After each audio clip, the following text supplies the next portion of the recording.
फिर बुगालो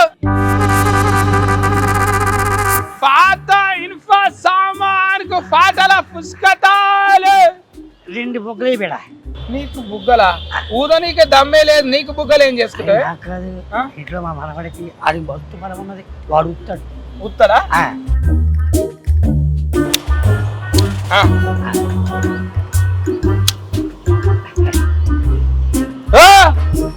పైసలు ఇవ్వకుండా అవుతావు పైసలు పైసలు ఎందుకు అరే మా ఊర్లో సిటీ కింద వాడు ఉన్నాడు ఇస్తాడు మాకు ఫిరీలు ఇస్తున్నాడు ఇవ్వడాడు ఈ చుట్టుపక్కల 4 ఊళ్ళో నేనే ఫేమస్ అమ్మ నీకే సిటీ కింద కూర్చుంటాడు ఓ చూడు పో నాకు ఫోటోకి వచ్చిందా ఇవ్వడాడు నాకు ఫోటోకి వస్తాడు చూస్తాను సంగతి ఇదే మాకు ఇది ఉన్నాయిగా లైట్లు కుర్చీలు ఉన్నాయి అడుగుతా బుగ్గలు అమ్ముతున్నావు అంటే ఏం సంగతి నువ్వు బుగ్గల నేను ఎందుకు అమ్ముతా బుగ్గలు పైసలు తీసుకోకుండా ఫ్రీలు ఇస్తున్నావు అంటే అమ్మితే నేను అమ్మాలి ఊళ్ళరా ఎవరు చెప్పిర్రు అరే కింద ముసలాయన అంటున్నాడు కింద ముసలాయన కాగిత తెలియదు అనుకుంటున్నావు ఫ్రీలు ఎందుకు ఇస్తున్నావు నువ్వు అలవాటు నేర్పితే అవి బుగ్గలు కాదు ఒక్కసారి మీ చుట్టూ చూడండి ఇక్కడ దవాఖాన బొమ్మ ఉన్నది సైకిల్ పట్టుకొని అందులో వేసుకొని అమ్ముతున్నావా మీరు అమ్మాయి దగ్గర నేను ఎక్కడ అమ్ముతా కానీ ఇవన్నీ సినిమాలు సారు రాఘవేంద్రరావు సారు అరే తనకెళ్ళ బారి సారు అందరు ఉన్నారు గారు ఇంట్లో సినిమా నేను కూడా ఉన్నా చూడండి అరే బాగున్నా కదా నువ్వు ఇక్కడ మళ్ళీ చేరా అమ్మ కొడుకో నువ్వా పాటలు వాడే మేడం కొడుకు కదా ఇది నీ పేరు ఏంటిది ఉప్పు బస్తా అది ఉంటది ముందుగా లేనిది అది అది ఆకాశ్ ఉప్పు బస్తా ఉప్పు బస్తా ఆకాశ్ ఉప్పు బస్తా సర్నేమ్ ఉంటది కదా మమ్మీ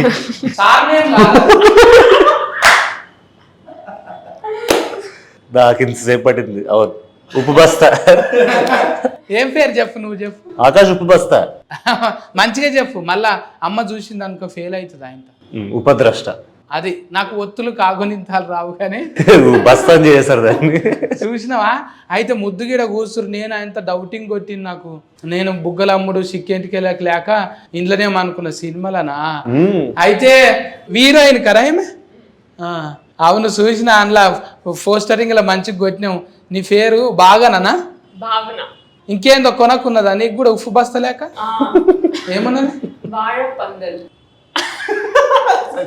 ఏం పందిరి వాళ్ళ పందిరా rolling it should be rolling నాకు వద్దది భావన అంటే చాలు ఇంకా డైరెక్టర్ పేరు అయితే పెద్దగానే ఉన్నది చూసిన నేను గంగనా మోనా శేఖర్ గంగన మోని అందరికి ఇవి కొన పేర్లు గమ్మతున్నాయి మీరు పెట్టిన పేర్లు గమ్మత్తున్నాయి ఆస్తుకి అట్లా కుదిరినాయి శేఖర్ అన్న చెప్పే నువ్వు చిన్నోనివో పెద్దోనివో కరెంటు తీగ లెక్క సన్నమే ఉన్నావు గానీ అది కూడా తీసినావు అంట కానీ పంచతంత్రం పంచతంత్ర కథలు అదేంటిది ఆంకమాలజా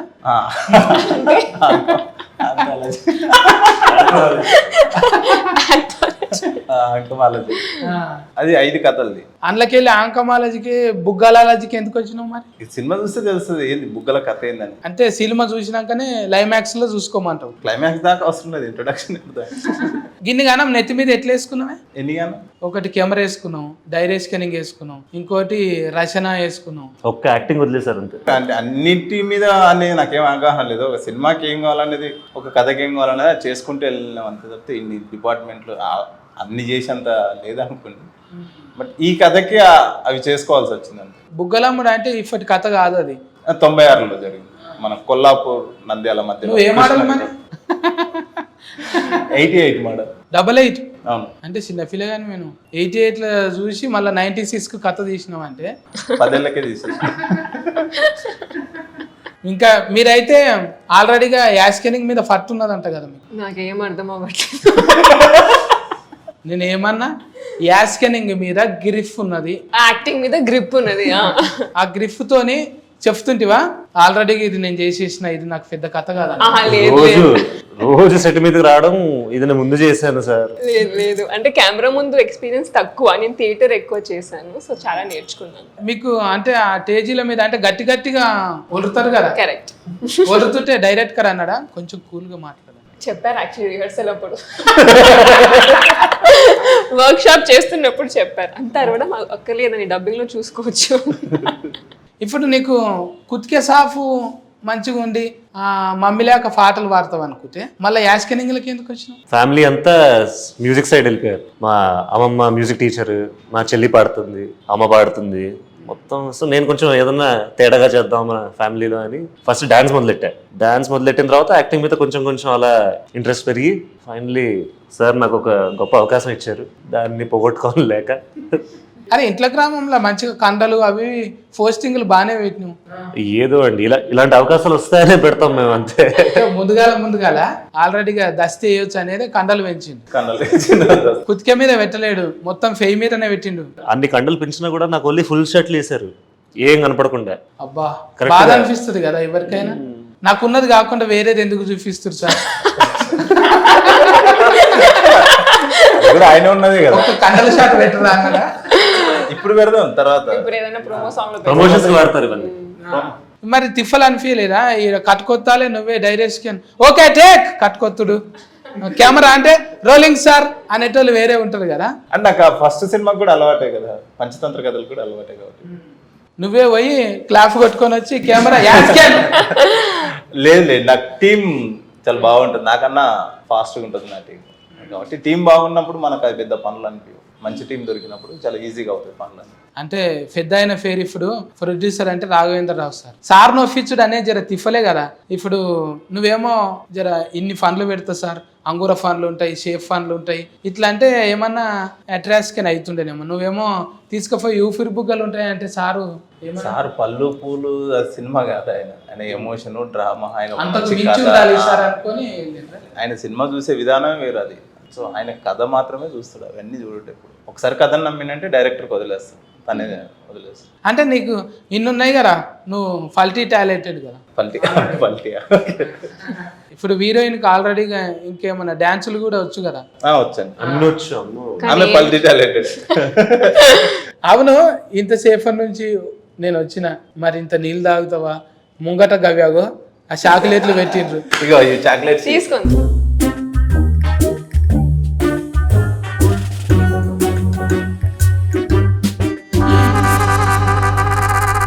కెమెరా బంద్ చేయండి అన్న. చూ గీలు అవ్వాలరా వాయమ్మో, ఇజ్జత్ పోతుంది నాకు. వాళ్ళు బెలూన్స్ అమ్ముతాడు అంటే ఏమనుకున్నావు? నేను ఫిలేస్ గుర్తుందంటే మెడికల్ దవాఖానాలు ఏమో ఉంటుంది అనుకున్నా, కానీ నువ్వు గీ ఫన్ మీద ఉన్నావు. దాని తప్పేముంది? తప్పులేరా? తప్పు అనుకుంటాం మనం, అదే పెద్ద ప్రాబ్లం. ఏంది ప్రాబ్లం? అది పట్టుకున్నాక ఎట్లయితే తెలుసునా? ఎట్లయితుంది? చెయ్యి అంత నరాలు గుంజుతాయి, నీకేమెరక? ఇది నాకు తెలిసిన వాళ్ళు చూడాలి, కానీ సత్తి 2-3 దినాల దాకా మాతో మాట్లాడకు నువ్వు అంటారు. అంత పెద్ద తప్ప అది? మరి కాదా? అదే సినిమా తప్పు అనుకుంటాం మనం, కానీ తప్పు కాదు, అన్నిటికంటే అవసరమైనది అది. 1996లో దాని అవసరం ఏంటి అనేది సినిమా. ఇక ఇదే ఫనా? ఇక ఊరందరికి ఇదే ఫనా? మాకేం పని లేదు.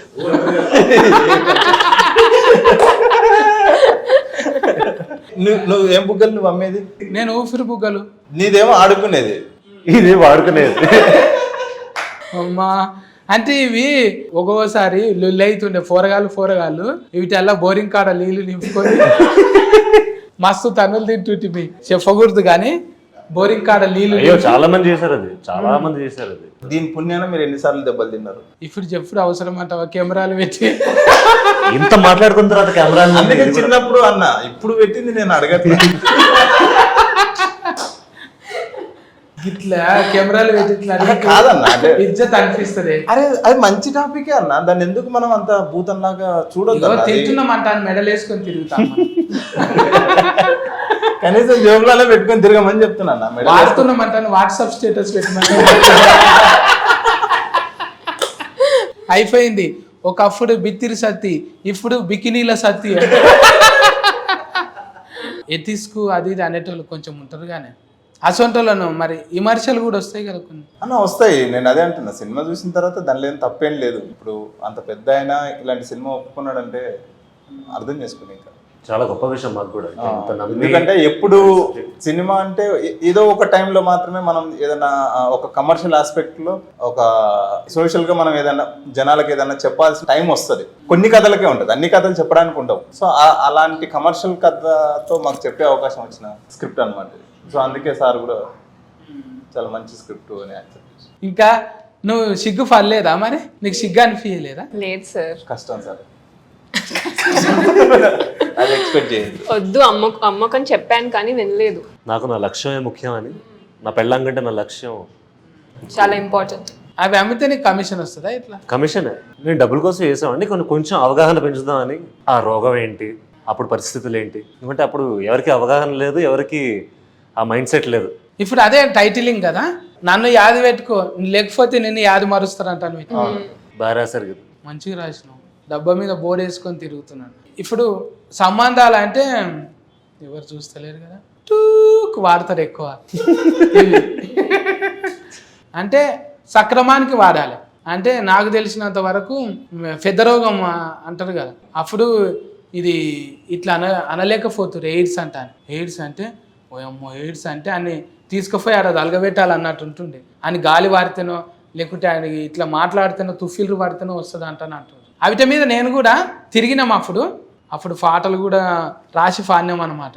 ఎయిడ్స్ భూతం లేచింది బిడ్డ ఫారా హుషారు, రోగాల కోరల్ని సాచింది బిడ్డ లేదా కంగారు, యాది మరిసి నువ్వు ఇట్లున్నవంటే నాకెందుకంటూ ఊకున్నవంటే, రోగం వచ్చి ఫీల్చి ఫిఫ్ఫి చేసినాక ఒరిగేది ఏముంది మొత్తుకున్నా గాని, ఎయిడ్స్ భూతం లేచింది బిడ్డ ఫారా హుషారు, రోగాల కోరల్ని సాచింది బిడ్డ లేదా కంగారు. మళ్ళీ అందులోనే మందు లేని రోగం ఒకటి దాఫురించరన్న, ఆ మహమ్మారి పేరు ఎయిడ్స్ రోగం అంటారన్న, ఒక్ర బుద్ధి వ్యభిచారం వలలో నా జిక్కుకుంటే, ఒడ్డుకున్న చేపగతి గడ్డు కాలం వచ్చురన్న అంటాను. ఇట్లా పాటలు ముద్దుగా. సూపర్. సేమ్ ఇది సినిమాలో ఈ టాలెంట్ కూడా ఉందా? పల్టీ టాలెంటెడ్ మేము అసలు మొత్తం ఫల్టీ అంతా ఇక్కడే ఉంది. ఫల్టీలు వేసే ఏళ్ళు ఒకరు పోయినాయి అన్న. నాకు అక్కడ దిక్కు చూడబుద్ధి అవుతలేదు, అవి తీసేయరా. ఈ ఫీలింగ్ తీసేయాలనే మా సినిమా వస్తుంది. ఈ ఇంటర్వ్యూ అయిపోయేలోపు మీరు జోబులు వేసుకొని పోయేలా మన ఇంటర్వ్యూ కూడా మా ఫటీలు వస్తుందా? మాఫటి అంటే ఇది సమరం గారి ప్రోగ్రామ్ కాదన్నా, డైలీ వస్తుంది. రాత్రిపూట అందరూ అనుకున్నాక వస్తుంది ఆ ప్రోగ్రామ్ ఇది. నాకు ఏదో కొంచెం డౌటింగ్ కొడుతున్నావు, నువ్వు అమ్మకు చెప్పినవా లేకపోతే నీ అంతలు నువ్వే ఇట్లా చేస్తున్నావా సినిమాలు? అయ్యో, అమ్మకు తెలియకుండా నేను ఏం చేయను, అన్ని అమ్మకు చెప్పే చేస్తాను. నేను అడిగొస్తే ఎందుకైనా మంచిది. అంటే నువ్వు డైరెక్టర్ అంటే రాఘవేంద్రరావు సార్ని అడుగుతా, మళ్ళా సునీత మేడంను కూడా అడుగుతా. ఏమని అడుగుతా అంటే ఇసొంటి నౌకరీ ఉన్న దాంట్లో ఫస్ట్ ఎందుకు పెట్టినామంట అని అడుగుతా. మీరు ఈయన ఉన్నాడు ఎక్కడ ఒక్కండి. ఇప్పుడైతే ఆకాష్ నాకు యాక్టింగ్ అంటే చాలా ఇష్టం అని చెప్పాడు, ఒక్క క్షణం నేను కూడా కంగారు పడ్డాను. మనం పాడితే గిడితే పాటలు పాడాలి కానీ ఇదేందిరా యాష్. లేదు,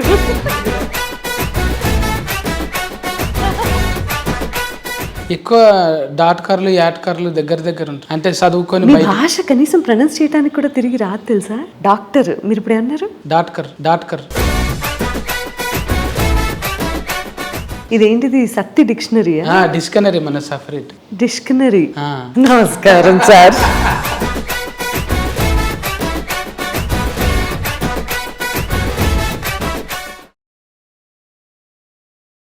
రామాయణం, మహాభారతం, భగవద్గీత, వేదిక్ సైన్స్, ఋగ్వేదం, యజుర్వేదం, అథర్వవేదం, 18 పురాణాలు, దశావతారాలు, 10 మహావిద్యలు, vedic maths, Indian inventions, secret of gods, మరెన్నో కోర్సులు నేర్చుకోవాలనుకుంటే మా indianvedicSchool.com వెబ్సైట్లో లాగిన్ అయి నేర్చుకోవచ్చు. ఎటువంటి ఫీజు లేకుండా ఫ్రీ కోర్సులు కూడా మా వెబ్సైట్లో అందుబాటులో ఉన్నాయి. గూగుల్ ప్లే స్టోర్, యాప్ స్టోర్లో ఇండియన్ వేదిక్ స్కూల్ యాప్ని డౌన్లోడ్ చేసుకోవచ్చు.